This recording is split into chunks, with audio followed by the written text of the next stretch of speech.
All right, I am here with Marilyn Russell. She was formerly, how I know you is from Y100 when you were on Preston, Steve, and Maryland. That's how far I go back from listening. And I also know you were on WOGL, Ben FM, and now you're in Arizona, correct?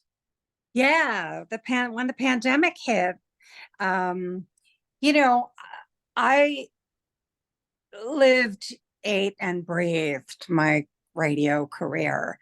I did all the things. I was everywhere all the time doing all the things. And so when the pandemic hit, I went from doing all of the things to nothing, recording in my closet at home in my apartment in beautiful Ambler, PA. Um, and so I was like, I don't think I can do this.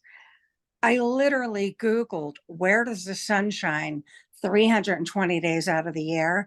And up popped Tucson, Arizona. I had never even been to Tucson. I said, well, I'm working remotely. I can work from anywhere. And here I am 4 years later. I really, really like it. I'm such a Philadelphian, but I've fallen in love with the desert. Have you ever been? Never been. I'm not going to Arizona, but I'm going to Colorado for the first time in 2 weeks. Colorado's amazing. It's right next door. Where are you going? So my wife and I were flying into Denver, and then we're driving 4 hours down to Crested Butte, which is a big ski town. But I know in this time of year, it's not really a ski town. It's more just hiking and whatnot. But I've never been, so I'm really excited to go. That's very exciting. If you have time, I would recommend the Garden of the Gods. And of course, Red Rocks, everybody knows the concert venue. Red Rocks, seeing a band there is like nothing less than a religious experience. It's really fantastic. I was just there. I was in Philly actually all summer because I don't know if you know, but Tucson gets brutally hot in the summer, like 110, 115. And so I do spend summers on the East Coast. It's perfect. Today was 100, little hot, but it literally, the sun never stops shining. So if you have occasion to get here, you got a friend in Tucson, Arizona, I'll show you all around. That's what I do now. Um, Tucson is a city of gastronomy, and I'm a major foodie. My Instagram is Eat, Drink, and Be Maryland. And so I'm eating my way through Tucson. We are UNESCO designated the very first city of gastronomy. So I've gained so much weight, but I'm happy. That's all that matters. I miss soft pretzels. And Preston and Steve, I miss those guys too. Yeah, like I said before when we were talking, like it's a weird thing seeing them every day versus listening to them every day going to school because it's just like I never knew I was going to get in radio. Like I knew what I wanted to do when I was 17 and I told my parents, they told me never get in radio. It was like they said it was dying, it's going to be gone in 10 Well, years. it's changed quite a bit. Yeah. I mean, what are your thoughts on that? Do you think radio is dying or do you think it's going to be around forever? I think it has a long way to go. I mean, when I'm in my car driving around, that's what I listen to, the local radio station here. So I do think it's a nice accompaniment, but we have so many alternatives now that it's got less, it's a smaller piece of the pie for sure. I mean, that's why your company is building up what's hugely successful, and the big success story of Preston and Steve. I'm honored to have been part of Preston, Marilyn and Steve. I remember, when we first started, it was just Preston and me. And we went to our boss, Jim McGuinn, the program director at the time, and said, we don't think we're funny enough. We need a funny guy. And that's when Steve was brought down from Long Island, New York, and he changed everything. I mean, the guy's hilarious. I was Philly, Philly, Philly. I did the local music show too. So I was really tapped into that scene. And I think as long as you're tapped into your community and you're doing community events and you're supporting what's happening locally, I think that's the key to success. And you can do whatever you want nationally on a national level too, but you got to support your community.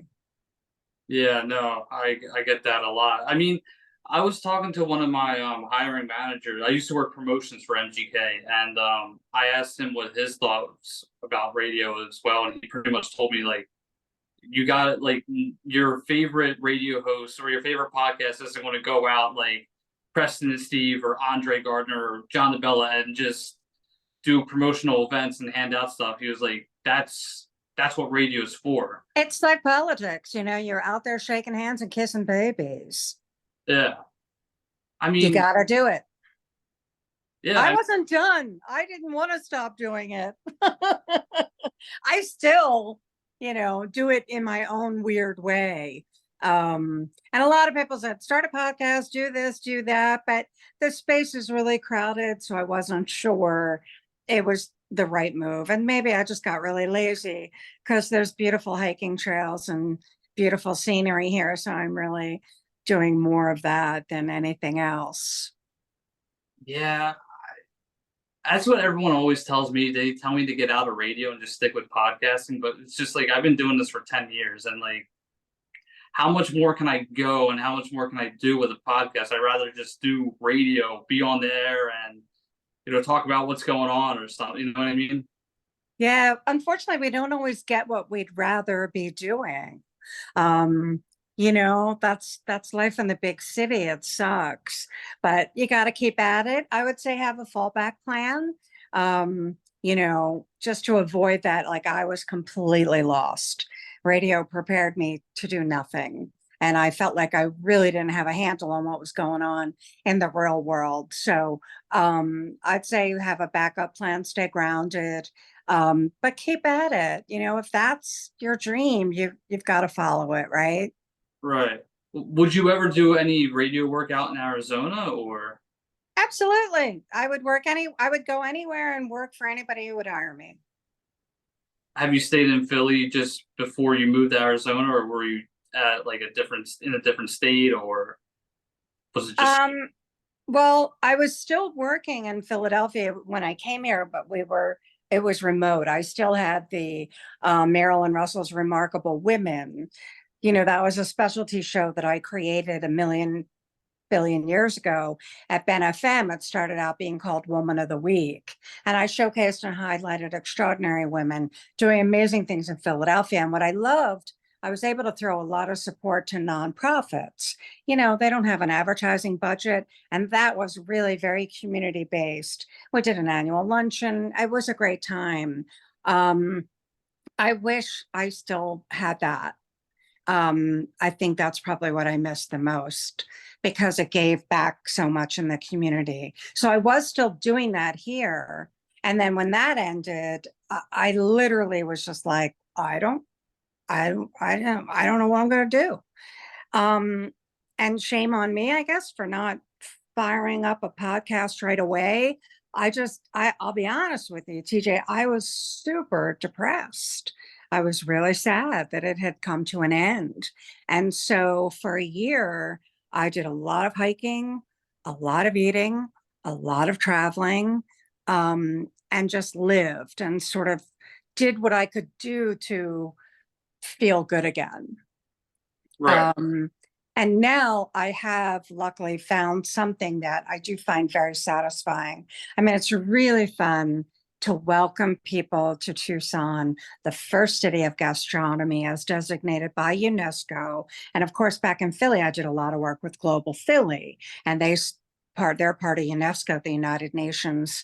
And so it gives me an opportunity to still have a personality, to showcase some of the great food. I was hoping to do some tours in Philly over the summer, but Philly's not doing as well as we are here in Tucson. People love to come here. They take the tour. They learn not just about food, but also about some of the history and what to see and do while they're here. So we're busier here. So I just said, well, I guess I'm going back to Tucson, keep on doing that. But I love Philly. Philly's always going to be my hometown and my family is there. So I come back quite a bit. I do like that what you do though. You leave Tucson and come to Philly in the summer. That's like a dream for me, honestly. Like go down to Florida for like the winter and then just come back in the summer. Right. Well, it gets expensive, so save your money. That would be my first piece of advice. Put a little of something in the kitty all the time so that when you're ready to do that kind of stuff, you've got money to bounce back and forth. But I'm kind of a freak. Like, I'll do stuff by myself. I drove across country by myself. So, and I'm fearless when it comes to that kind of stuff. Preston will tell you, I used to do a lot of maniacal stuff back in the day. That has not changed. I'm still a little wacky. I used to do a lot of hiking myself. I mean, I But don't know. you're young, man. This is the time. I I just get scared because like I watch a lot of I'm a big scary movie guy. I love scary movies. But like hiking in the woods, I did a hiking thing the other day on my TikTok and I made it scary. But the more and more I thought about it as I was filming this video, I'm like, there actually could be somebody out here like just behind the trees just watching me. Like you Oh never yeah. like Yeah. I live in Westchester, so like nothing could ever happen in Westchester. But there's that one time where, oh yeah, nothing will happen, but it does. You don't want to be at the wrong place at the wrong time. And it's true. It is kind of like the perfect place to murder someone in the middle of nowhere. And you can hike here and find yourself in the middle of nowhere, and you can get turned around very easily. It's good to have a guide. I do carry bear spray. So, but we have javelina, there's snakes, there's everything can kill you. It's sort of like Australia, maybe not to that level, but you have to be very careful. And now look what's happening in the summer in Philly. You guys are getting it worse than us. Mosquito, like Oh West Nile virus. What? yeah, I mean I got bit the other day. I don't feel any sickness, but I mean it's crazy with the mosquitoes. My wife gets bit too like so much. I don't get touched at all. I got like one or two bites. That's it. But she gets them all over. Got to be careful. Yeah, There's a lot of stuff trying to get you. well, you have rattlesnakes, tarantulas, and what scorpions too, right? Oh yeah, we got all the things. Yeah, and those javelina are nasty. The roadrunners are cute. They're super cool and they're very curious. They come right up to you, so that's kind of neat. No, it's really beautiful. Explore Colorado and then plan next year sometime in Arizona. Yeah, the Grand Canyon is here, so people people do come Well, here, but they don't realize there's so many other things to see and do while they're here, and you need actually a little more time. So, do you have any major, massive questions for me? Throw them at me. you used to work at OGL, right? WOGL, right? I did. That was my last station. And was that before you moved to Arizona, or That was, yeah. I mean, I moved during the pandemic when everybody was working remotely. I moved sort of right in the middle of that. I kind of suspected that my contract wasn't going to be renewed in January. I was like, well, it's snowing. It'll be snowing in Philly. I'll just stay in Arizona.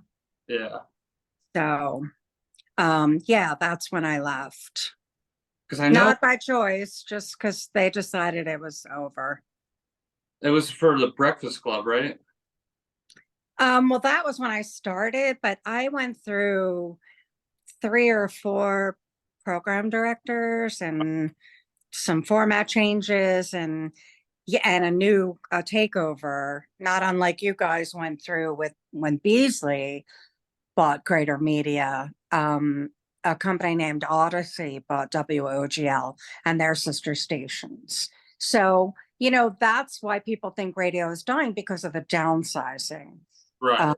And of course, you would think that. But I think one of the things that upsets me is people don't realize how little control you actually have as an employee. I mean, the company is in charge of what happens and they're basically in charge of you. You don't really get to make major decisions, Right. especially as an on-air talent. So and it's a shame because a lot of people like the general public think, oh no, you're making a change. It's like, well, not because I wanted to. So that's an important component. But it's Yeah. like that everywhere.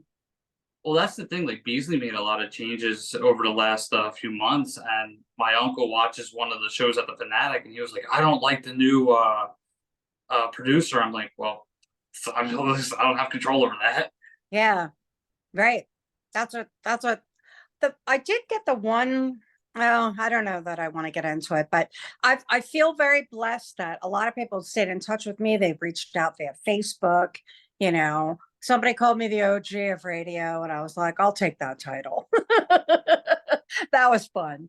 Um, so I hope that people that I had some impact, and I hope people remember some contributions, and that's all you can hope for. And maybe at some point to get back. Yeah, no, I mean, I think radio is it evolved, but I think it has a lot of potential in the future as well. And I think because it's free. I mean, everybody likes free radio. I mean, even apps, like you could listen to the app for free. Yeah, free is definitely my favorite price. I almost had that same background that you had on. Um, Now I'm like playing with backgrounds while we talk. It's all good. I like the background honestly because like Background. Well, you would love it here. I mean, we have dark sky designated areas where, there's no light from the city coming in, and you can see just what's behind you. That background, that's really what it does look like. So the stars are magnificent. that's why I like living in Westchester. I mean, I live in like a woodsy area part. Like I live in a development, but if you go in my backyard and you look outside at night, it's nothing but stars. It's so beautiful. Westchester is such a cute town. I love it. My sister went to the university. I went there a long time ago. And the first place I actually went to when I came back to Philly, I went to Valley Forge and hiked around there. What a beautiful, we forget, that's Pennsylvania is really beautiful, no doubt. But there's a magic here in the desert. There's a vibe here in Tucson. I can't really explain it. It's really special. You got to come check it out. Is everybody happier in Arizona versus Philadelphia? Yeah, I think there is something to be said for the sun shining all the time. It definitely affects your mood. Like, what's that season affective disorder? I think that's you guys get that on the East Coast. I think I had it. Like winter was like, "Grr." I just would get really grumpy that I couldn't be outside. So, because we can be out in the fresh air and sunshine all the time, I think it absolutely makes a difference in your mood. Hiking, I recommend if anybody is going through any kind of depression. That's what pulled me out of it. So I think that's why I'm always grateful to the desert, and I always appreciate the desert, because when you need a place to just go meditate and feel the earth, it's how you can do it here. Yeah, no, Also in love with Utah. I go up to Utah a lot. I have a thing for rocks. yeah. Have you ever been to Wyoming? Yeah, I was just when I drove across country, I went to Devil's Tower. Unbelievable. People climb Devil's Tower. Really? They go up through the cracks. Yeah, no, I'm not doing that. But in October, I am going up to Zion, um, and Bryce Canyon. So I have a thing for rocks. I never knew this because I was hunkered down and doing music and being in radio for 30 years. I forgot about nature and the appreciation that I've always had for it, since the beginning. But out here, it's a whole other ball game. Yeah. So, Well, it's like when I went to California in 2018. I didn't know how much I really loved the beach, and that's where we went all the time. well, the ocean is super cathartic too. They say you should sit like for 10 minutes a day, think about the ocean, or have a space background like you've got, or, just really zen out with nature. It's very good for you. Do you think that yeah, no, I lost my train of thought. Do you ever do any national parks? National. Yeah, national park, like any national parks yet? Have you ever been? Yeah, I've done them all. I am a member of the national park. The only one I haven't done, I haven't been to Teton yet, and I haven't been to Yellowstone. but I'm working on it. Like that whole Montana and the Pacific Northwest, that's my last area that I want to be doing. But I keep going back up to Utah. I was just there too. Moab, Arches National Park is it. It's one of the most breathtaking and canyon lands I just went to on the way back. It, they just take your breath away. They're otherworldly. And Bryce Canyon, it's got those hoodoos, the spirals, really beautiful. Zion is national here in Tucson. We are surrounded by 5 mountain ranges and a Saguaro National Park. And Saguaro National Park is on the east side and the west side. So there's 2 sections to it. So we're basically surrounded by national park. And 3 times a week, I'm up in Saguaro hiking. Wow. You have to do it at the crack of dawn here because by noon it's 100 degrees. So 6 a.m., 7 a.m., that's when we're out. Like right now is siesta. You take a snooze because it's too hot to go anywhere. And then you can go out at night. In the winter, that will change. We can be out all day and all night. I feel like going out at night would be 10 times more dangerous because like you can't see. I mean, unless you have a flashlight, but like there's coyotes. Well, I live near the university, so I'm in a pretty well lit area. Yeah. And tonight there's a food truck down at my local bar, so we're gonna go down and have a few beers and eat some black market barbecue. The food scene here is crazy good. It really, really is. But no soft pretzels. I do miss them like crazy. And P.S. Let me tell you real quick. I heard Oasis back together and they're going to be touring. Yeah. I'm here to tell you that the first time they came to Philadelphia, you know where they played? Where at? It's not even around anymore, I don't think. J.C. Dobbs. Yeah, I never heard of. Okay, DRE. Oasis came to the radio station. We took them down to J.C. Dobbs. They were huge in the UK, and the venues in the UK are big. They're like soccer stadiums. They hold like 50, 100,000 people. And Liam and his brother Noel, they looked at each other. They looked at me and their radio rep or record rep, and they're like, "No way, we're not playing this shithole." So we were like, "No, you don't understand. Like this place is legendary. Pearl Jam, Nirvana, all the bands that's got their start in alternative played at JC Dobbs. We literally had to talk them off a ledge to perform. It was hilarious. So I'm psyched that they're back together. I hope your generation gets to enjoy some good Oasis. I mean, I did report that on one of my episodes early that I did earlier this week, but yeah, no, I like that band. I like a few of their songs, and they do speak to me in some way, shape, or form. It's weird.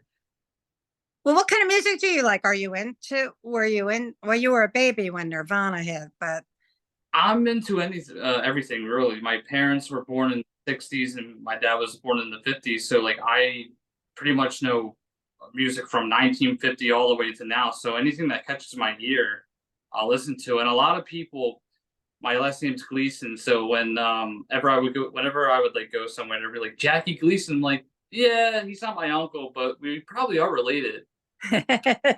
Jackie Gleason. I'm like, look, I got older parents, plus I have an aunt who's in her 90s. I know all about the Honeymooners. I know about his music career. That he did a Christmas song, I believe. So yeah, I listen to everything, but cool. Yeah, I think the best time. I mean, I love the '90s because it just ushered in a whole new format, alternative, and that's when I started at DRE. So it'll always have a special place in my heart. I think the best music is from 65 to 75, without question. You go back and you listen to some of that stuff, and you can't believe like the early Who and Stones and Beatles and Zeppelin, still the greatest rock and roll band of all time, in my humble opinion. Do you believe the Stones are still like touring and doing like Mick Jagger's up there just dancing around, doesn't care? Because Eddie looks great and he sounds great and he moves. He's got the moves like Jagger. Yeah, I'm psyched for him. I hope when I'm 80, I'm still doing that too. We did a live broadcast well, Andre did. He did a live, and actually, Brent and Jackie Bam Bam, I believe, did a live broadcast Yep. from the Yeah, I concert. follow them all on social media, so I do pay attention to what's happening. Yeah, Andre's so great, great guy.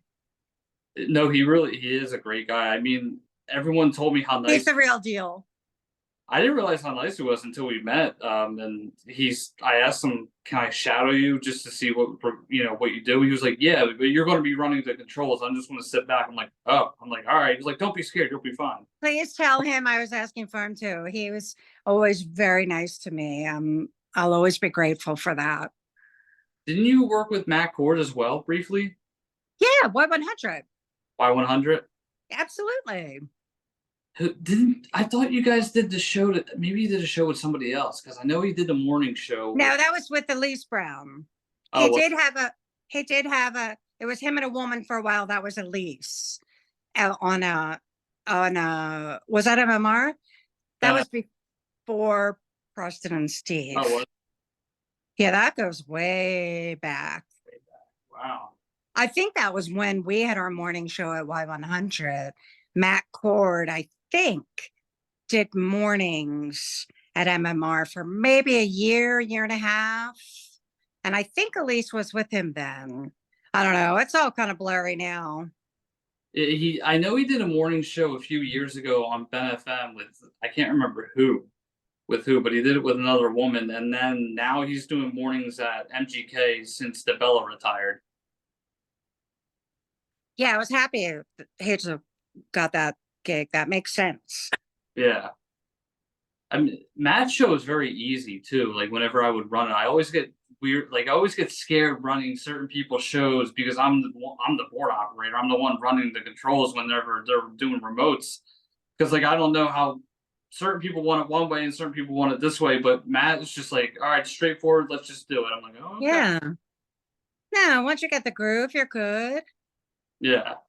Andre Well, you're learning from some great people. Andre taught me a really great trick too the other day too. He said if you ever have dead air by accident, just press the dump button and it takes out 20 seconds. I'm like, oh, like that's kind of interesting because he did that. He had one of the faders down by accident and he came back, pressed the button, and then it cut out 20 seconds. Cool. Yeah, no, I do appreciate radio and the people that I'm with because they've been around forever, and it's just it teaches me a lot. Yeah. Well, that's the phase that you're in. Keep on learning, pay attention, and see where it goes. Have you ever had any worse like flubs while being on air? Did you ever curse? Oh my God. Absolutely. I dropped the F bomb one time. Yeah. I'm from Philly. It's going to happen. Oh, yeah. Oh, yeah. Oh, yeah. I've done everything stupid you could do. Yeah.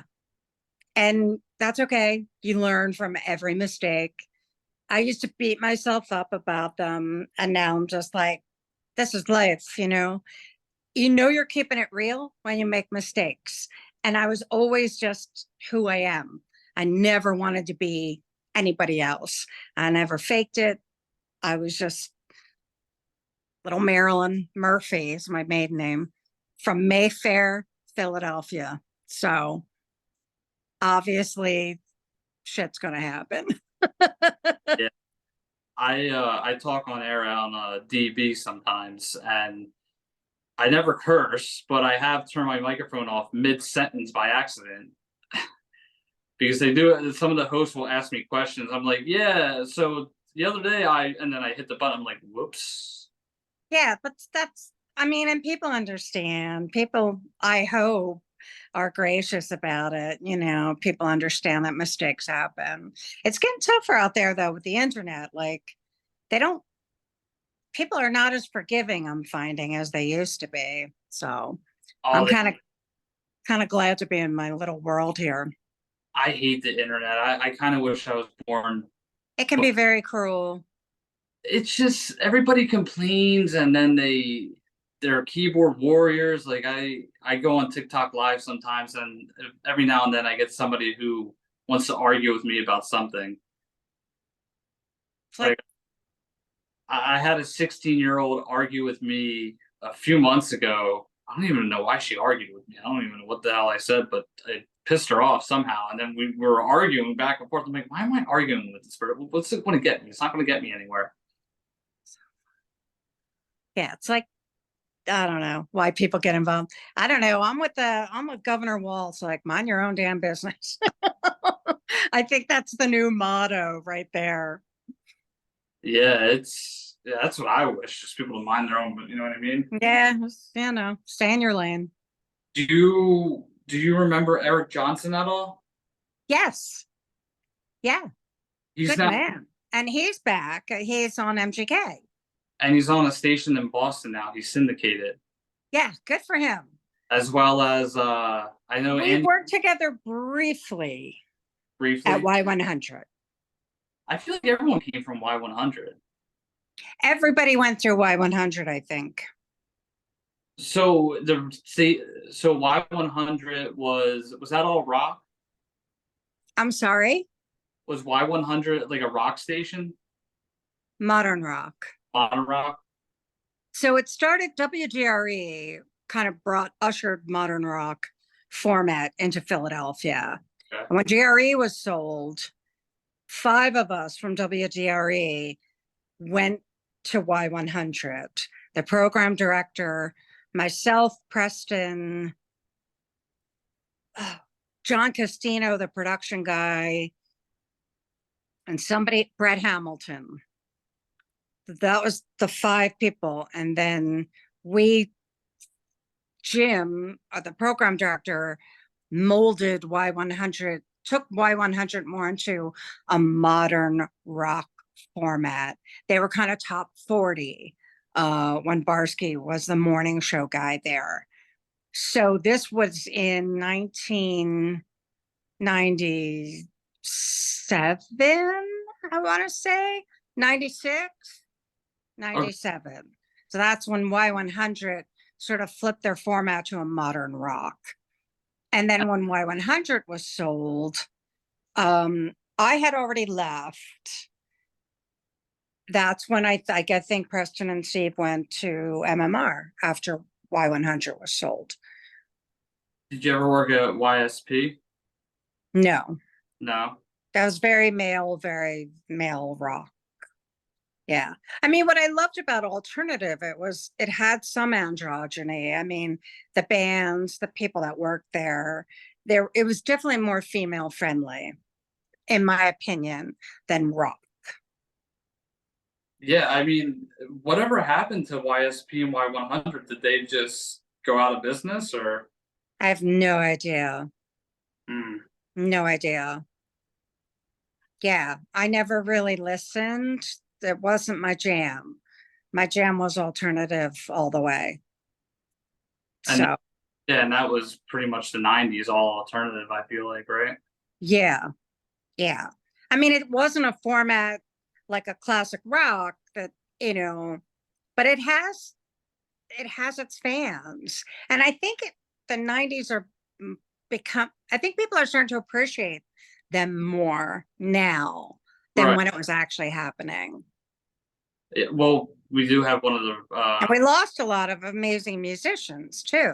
I mean, Kurt Cobain, Chris Cornell, Stone, or Chester Benningfield.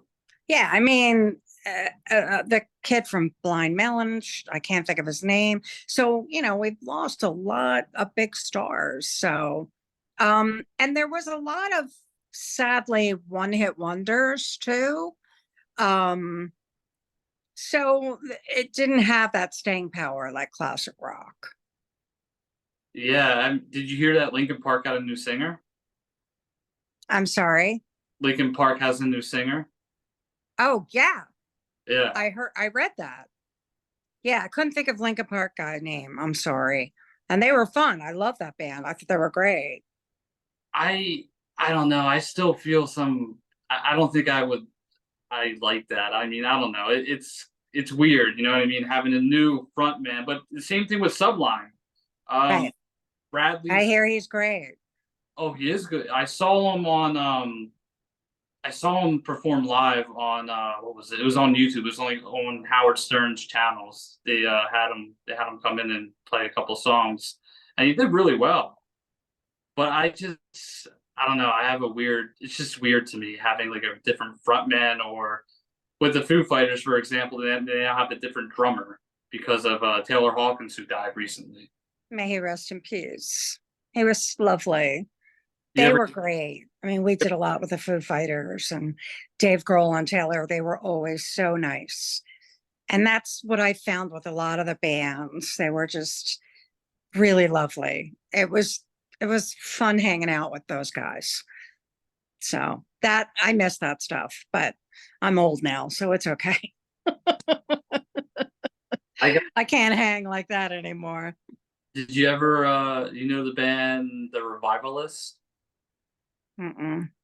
They're like a new modern band, rock band. They were actually performed at Beasley, and I got to meet the guy that plays the saxophone, which was pretty cool. I never, you know what I mean.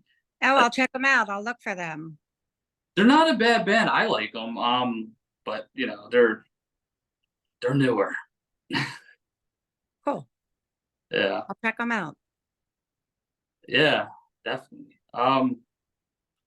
No, I don't know. I just find like radio a fascinating career, and I do like meeting a lot of people that were in radio or that are still currently on the radio, which is pretty cool. I mean, it's just something that I've always loved doing. Cool. Well, I wish you a lot of luck. Is there anything else I can share that would make you happy? Uh, I mean, do you have any other story? If you have any other stories, I'm for. I I mean, have a trillion billion stories. I wouldn't even know where to begin. Um, how did you you get know, in I radio? wouldn't even know. Does anybody do anything like a sonic session anymore? Where we used to have bands come in and perform for our listeners? Does anybody do like studio sessions anymore with bands? XTU does. Oh, country. Yeah. Oh, that's cool. Well, what about Brewster and Steve? Don't they have bands come in and play on the morning show? They had one band. I can't remember the name, but it was only once. I mean, that was about a year or so ago. Yeah, I feel like that's missing now too. Like that was a way to really reach out and touch your listeners. And they would get so excited when they would come into Sonic recording studios and they were going to get to meet their favorite band. Like we did one, trying to think of, oh my God, there were so many. I'd have to get the CDs. But when people would get to meet like the Smashing Pumpkins, and some listeners, they were so in love with that band, they would cry meeting Billy Corgan, Alanis Morissette, like so many chicks dug what she was about. And that I really miss, like when people got to meet their favorite bands, they were moved in ways I can't even explain. And me too, I mean, we did one with Chris Isaac, and God almighty, I don't know any woman in the 90s that didn't have a mad crush on him. And he's gorgeous in person, So I would ooh and ah over people just as much as listeners would, That I think is a shame that that kind of stuff doesn't happen so much anymore. I guess XPN does. They're free at noon. And thank goodness they do, because that's a way for people to really be in the room with the band, only 50 other people, maybe 75 other people, and have that intimate experience. I think that's what people love the most. I know for me, it was a very special place in my heart. Sometimes I have performances on my podcast. So I did a live show with one of the house bands, and I drove to Cherry Hill, which is where they were located. And I said, "Hey, you want to be on my podcast?" They're like, "Yeah, sure." And got them to perform. Did a short little interview with them. They performed 2 or 3 songs, and that was awesome for me. I like that was my own private session right there, which I love. Yeah. No, it's really cool when you can have that kind of intimacy. It's a one of a kind experience that people remember forever. And I think that's what DREM Y100 did really, really well. Reaching out and like I remember driving kids home from shows, like, and I'm proud to say that I influenced some women who are very successful now in radio, and I'm very proud of that too. So, um, I think that just being able to connect, that connection is key, and it leads to success. I think Preston and Steve are the masters of the art. I They, was really lucky to learn from the best. yeah, I mean, they're doing so well in Philly. I mean, you could ask anybody, I mean, anywhere around the US, and they probably know who Preston and Steve are. I mean, they're fairly noticeable in Philly. I mean, you look there, you could talk to anybody around the corner and they're really, yeah, I listen to them. Uh, Yeah, and even like around like I've met a guy in California who listens to Preston and Steve on the replay on the podcast. I'm like, oh wow, I'm like, that's kind of interesting to me, you know? that's very cool. Hey, funny is funny, and good is good, and talent is talent. Like, it will transcend anything. People will find you if they really know you know your stuff. So Were that's you? awesome. Did you ever get to meet Kathy and Casey and Nick and all them? Or Well, Casey, I worked with. Casey was the producer when I was there too. okay, Um, yeah, so Casey I know very well. Casey and I feel like Casey and I grew up together in radio. Even though he's younger than me, we were both kind of like the newbies there. Um, yeah, of course I met Kathy and Marissa's just a darling. Um, and Nick, I worked at Ben FM, so I was right down the hall. I was at Ben FM for 14 years. So I was already at Ben when they came to MMR. And that oh was great because I felt like, oh my God, I get to hang out with these guys again. So they were right down the hall. right. So yeah, of course I know everyone. They know me too. Well, I didn't realize. I didn't know if like Casey was there, like when you guys were like. Casey was at Y100. Right, yeah, that's what you. That's what I was like trying to get at. If he was still there, but I didn't know if like Kathy was there as well. But and I know Nick was fairly new when they came No, back. Kathy wasn't there, and Nick or Marissa, no. They No, were already at MMR. okay, and that's when Preston and Steve took over, and that's when that. Right. Yeah, And I was right down the hall from them at Ben. yeah. I'd still be there had they not decided to make changes. I wanted to die in that studio. I loved it. I think that's how everybody who loves radio wanted to die in that studio, like in I this. really enjoyed my time there. I really did. So, all right. Well, I don't want to get sad. Let's talk about something else. Well, what would you tell a young kid that wants to get into I would tell them to have a backup plan because there's just not as many jobs as there used to be. And that makes it tight. It's a tight market. radio? Right. Have a fallback plan. Don't give up. If it's your passion, it's your dream, never give up. But I would say be prepared for making sure you have a way to sustain. Without that, you can't count on that, I think. I mean, it's a tough business too because you have layoffs and other stuff going on as well. Well, it's tougher too because they've downsized so much. Yeah. Everyone does 3 jobs, not just one job. You have to know how to do 3 or 4 things now. So, as well as if you want to be on the air, you should know production and engineering and, um, you know, it's more than you bargained for. If you really, really love it, you'll do whatever it takes. I'm proud of Donnie, who has really survived a lot of changes and is doing okay. That speaks volumes. But I'm also proud that I was the one that helped. I really taught him a lot, and he appreciates that, and I'm grateful for that. I'm proud of him. And I'm proud of the success that Preston and Steve, of being there in the beginning. And I hope that I helped, with a few ideas along the way. And I think they would say nice things. I hope so.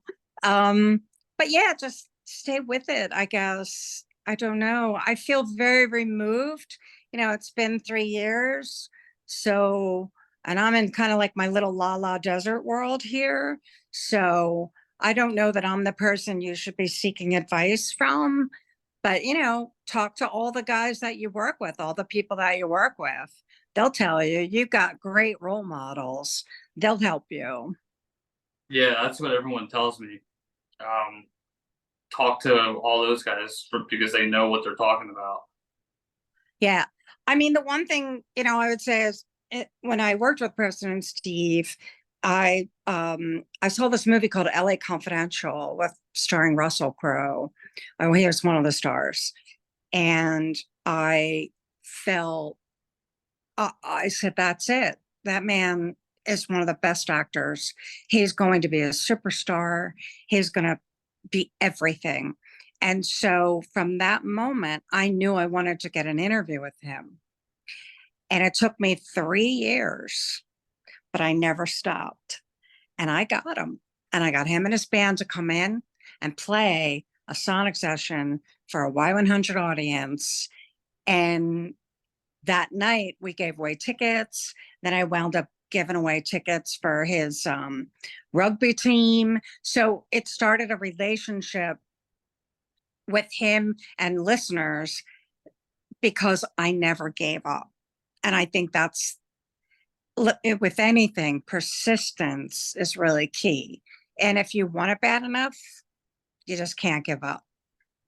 That's what Eric has told me. Never give up. Never give up. Just keep doing it. People will tell you, people will, to give you all the bad stuff, but you got to move. You got to keep trying. Just keep, but don't sacrifice life. You're important. Your family's important. Your wife, you got to do things and live life. If you can find that balance of not giving up and still being able to have happiness in other arenas, that's probably the key. Yeah, that was kind of hard for me in the beginning when I first got into it because I thought you had to be there 24/7, learn a lot of things, and then I kind of have the balance now where I'm at. Right. Balance is really critical. It's hard, but you'll find it. And you're working toward that, I can tell.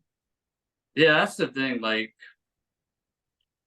what I mean, I work early in the morning and I get done early, which is great for me. I like doing that, but there are some nights where I have to work late, and then that's the balance that my wife and I have. Like if she knows I'm working late, I'm like, hey, I'll buy you a lift so you can get home, or I'll take you to work and then I can pick you up because we get But done. do it while you're young. You got the energy. You don't need a lot of sleep. I yeah, no. I always say I sleep when I die. That's it. Yeah. Suck it all up. Speaking of that, man, it's happy hour. I gotta go. Oh, all right. Well, thank you again for coming on. Have a great time in Colorado. I'm so excited for you. Thank you. Can I follow you on, well, I follow you on Facebook now. Like, will you be posting pictures and Yeah, I'll post pictures and stuff.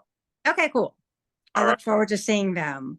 Definitely. And you can follow me too. Instagram, Eat, Drink, and Be Marilyn. I'm much more on Instagram and other platforms than Facebook is now, but I Yeah. haven't really gotten into TikTok. I know I should. I have a TikTok, but I got to play with it a little bit more. Yeah, I'll follow you on Instagram in a little Yeah, bit. I'll be looking for your pictures for sure. Have a great time. Thank you. You have a good time at a happy hour today. Thank you. And tell everyone hello for me, okay? I will. Thank you. Bye, TJ. Thanks. Bye. Bye.